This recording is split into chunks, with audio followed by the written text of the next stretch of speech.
আজই ডাউনলোড করুন আর এনজয় করুন আপনার পছন্দের শো। গত 2-3 দিন ধরে যে 21 জনের জন্য খাবার তোলা হচ্ছে সে কথা কি তুমি ভুলে গেলে? আশ্রমে 20 জন থাকে, কিন্তু রান্না হচ্ছে 21 জনের জন্য, তাও আবার 2-3 দিন ধরে। দেখছি অরণ্যবাবুকে বুড়ি রান্নার লোক ঠিক তথ্যই দিয়েছে। পরিবেশন এরাই করবে, বাটিতে বাটিতে তুলে দিতে হবে। কিন্তু ভেতরে যাব কি করে? কোন ছুতোয় যাব ভেতরে? আশপাশটা তো ঘুরে দেখতে হবে। এই রে, শুক্তোটা তো পুড়ে গেল।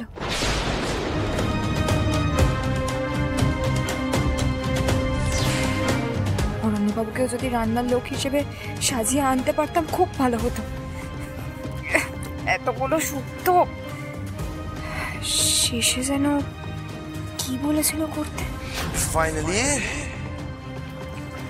মিল্ক।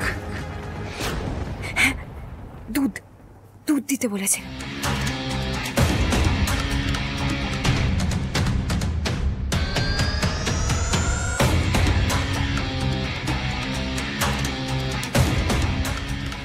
রান্না করি না তো কি হয়েছে?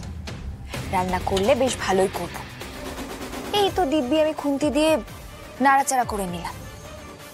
এবার কড়াইটা নামাতে হবে। বলি ডালটা সোমবার দাও, আমরা তো সব সেদ্ধ টেদ্ধ করে নিতে বাধ্য হলাম। ওই দেখো চুপ করে দাঁড়িয়ে রয়েছে, কি যে ভাবছে, চুপ করে দাঁড়িয়ে রয়েছে, কে জানে বাবা দূর।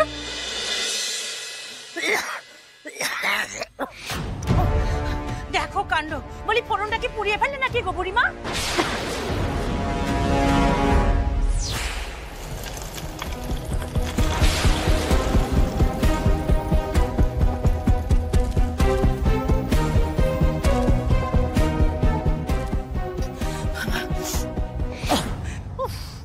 আমার হয়েছে যত জ্বালা। শোনো, খাবারগুলো আলাদা আলাদা করে বাটিতে তুলে রেখো, আর মায়ের খাবার কিন্তু আলাদা যাবে, কথাটা মনে আছে তো?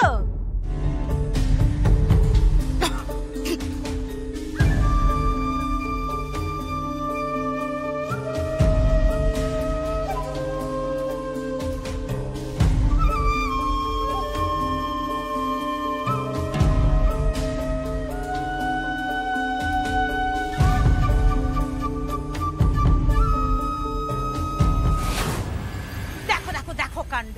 বলি বুড়িমা, তোমাকে কি সত্যি সত্যি ভীমরতিতে ধরেছে? গত 2-3 দিন ধরে যে 21 জনের জন্য খাবার তোলা হচ্ছে সে কথা কি তুমি ভুলে গেলে? আমার হচ্ছে যত জ্বালা। শোনো, মায়ের প্রসাদটা একটু বেশি করে দিও, কেমন? এটা যেন মনে থাকে।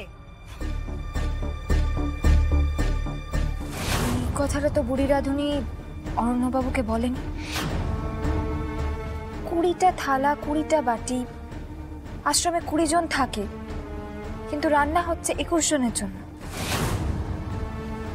তাও আবার 2-3 দিন ধরে। আর একটা রান্না কার জন্য হচ্ছে? নিশ্চয়ই রুদ্ররূপ সান্যালের জন্য। কিন্তু কিন্তু মা অভয়েশ্বরে এই খাবার কোথায় দেয়?